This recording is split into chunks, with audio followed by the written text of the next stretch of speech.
like a Hellcat. Hello, my dear students. Dear students, yesterday I taught you about physical factors which influencing agriculture like relief, climate and soil. Dear students, today we will read about human factors like labor, capital and market. Let's we start. Labor.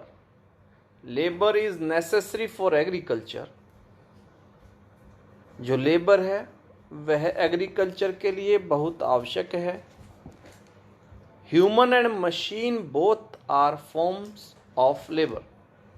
जो humans हैं, लोग हैं, और जो machine है वो labour के ही रूप हैं, दोनों ही. Labour depends on the type of crop grown. जो लेबर है वो किसके ऊपर डिपेंड करती है कि किस प्रकार की फसल है. Rice. Cultivation requires a lot of workers while sheep rearing requires lesser labour. जहाँ चावल की खेती की जाती है वहाँ बहुत ज़्यादा वर्कर्स की या लेबर्स की ज़रूरत होती है, और शीप रियरिंग में कम लेबर की ज़रूरत होती है, कम वर्कर की ज़रूरत होती है. Capital. In agriculture farms have to purchase seeds, fertilisers, machines etcetera. Agriculture में किसान को बीज, खाद और मशीन्स खरीदनी पड़ती हैं. For it money is required. इसके लिए किसकी आवश्यकता है? पैसे की आवश्यकता पड़ती है. We can get money for investment in agriculture from banks और एज लोन्स. हम यह जो मनी है इन्वेस्टमेंट के लिए हम बैंक से लोन के रूप में ले सकते हैं. We can also get money after the sale of the farm produce.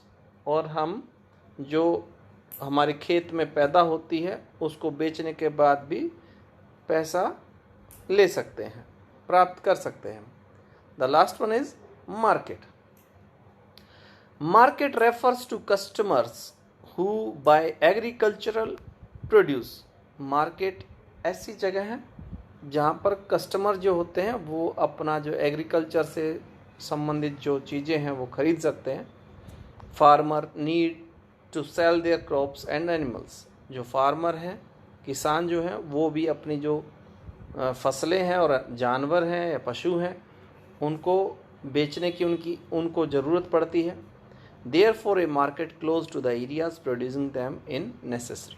इसलिए जो एरिया है जहाँ पर फसलें पैदा होती हैं उसी के नज़दीक मार्केट ज़्यादातर पाई जाती हैं. आवश्यकता भी यही है. Subsistence farming. Dear students, farming, there are two types of farming, subsistence and commercial. Today we will read about subsistence farming only. Subsistence farming Hindi में इसे बेटा निर्वाह कृषि कहते हैं. निर्वाह शब्द का यदि आप अर्थ जानते हैं तो इसका मतलब है जब हम क्या करते हैं, जो फार्मर होता है इंडिविजुअल अपनी फैमिली के लिए प्रोडक्शन करता है उसे ही हम सबसिस्टेंस फार्मिंग कहते हैं. When the produce is consumed by the individual farmer and his family or exchanged and sold to a small group, it is called subsistence farming. This type of farming is practiced to meet the needs of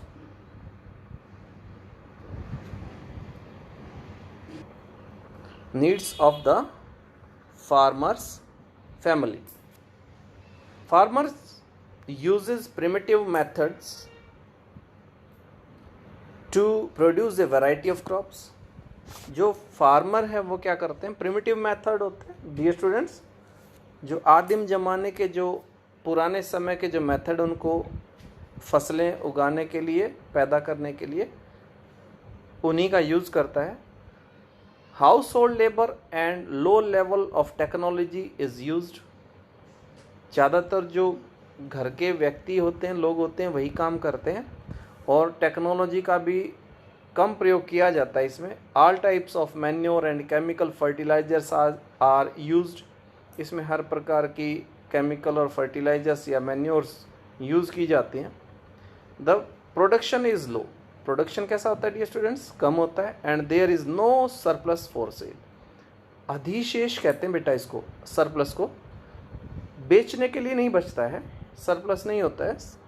therefore the farmers are poor and their standards of living is low. Subsistence agriculture exists in different parts of Asia, Africa and Latin America.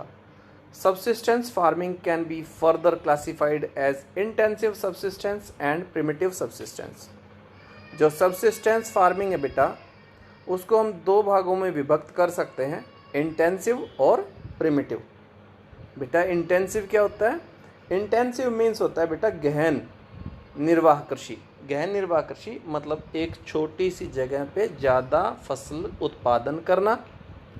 और primitive होती, मैंने अभी आपको एक शब्द बताया था, आदिम निर्वाह कृषि होती है डियर स्टूडेंट्स। तो इसको दो भागों में विभक्त करते हैं।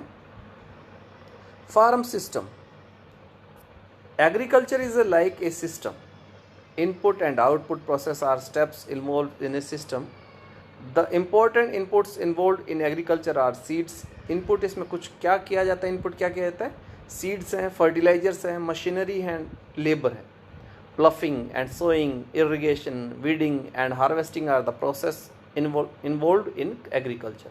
ये जो प्रक्रियाएं हैं कौन कौन सी हैं, प्लफिंग है, सोइंग है, इरिगेशन, वीडिंग है और हार्वेस्टिंग, ये सारे एग्रीकल्चर में ही समाहित हैं।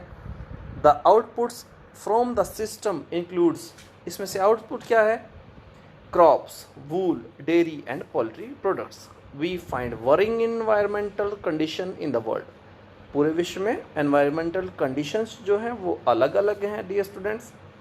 Due to these conditions many patterns of agriculture has emerged, अलग अलग प्रकार के एग्रीकल्चर पैटर्न्स का उदय हुआ। These patterns mostly depends on geographical conditions, demands of the products, labour and level of technology. ये जो पैटर्न है वो जोग्राफिकल कंडीशंस कैसी हैं, वहाँ प्रोडक्ट्स का डिमांड कितना है और लेबर कैसी है, वहाँ पे लेबर मिलेगी या नहीं मिलेगी, और टेक्नोलॉजी का लेवल कैसा है, इसके ऊपर डिपेंड करता है। Farming can be classified into two types, मैंने अभी बताया था आपको, these are subsistence and commercial farming. Dear students आज के लिए इतना ही, wait for my next lecture. Dear students please like, share and subscribe my channel. Thank you.